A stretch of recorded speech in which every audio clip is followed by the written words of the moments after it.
Ça a commencé en 1794, c'était un tout petit atelier. Derrière l'hôtel de ville, il y a un ruisseau.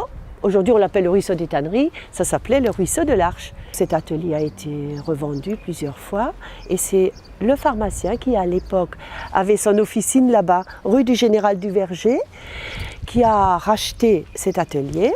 Et lorsque Henri Le Nénaon est arrivé de Prusse orientale, il n'avait personne en Bretagne, plus de famille, donc il s'est arrêté à Angers.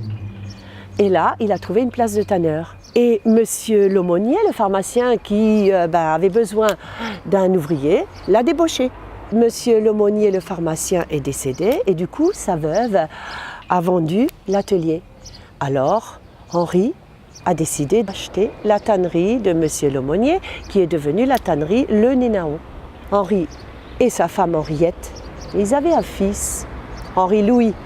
Son père lui a cédé la tannerie. Et Henri, c'est là qu'a commencé vraiment cette activité des tanneries. Il l'a vraiment développé au maximum, il a embauché. Ici, nous sommes bien sûr sur la place Gautier. Et vous pouvez imaginer peut-être, il y a fort longtemps, une usine ici avec ses portes, ses grillages et les gens qui en sortaient. C'était donc le site des tanneries. Ici, vous avez l'hôtel de ville, qui était le bâtiment administratif.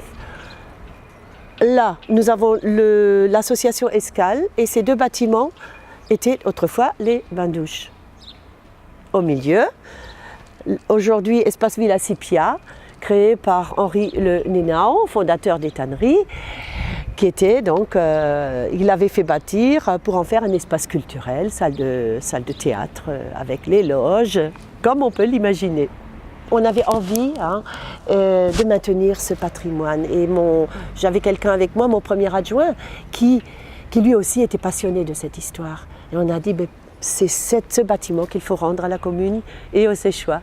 Et je crois que nous avons bien réussi parce que beaucoup d'anciens ouvriers, des secrétaires comptables qui travaillaient au premier étage sont venus. Et ça a été un beau jour lorsque nous avons ouvert les portes et que tout le monde a pu visiter. C'était vraiment super.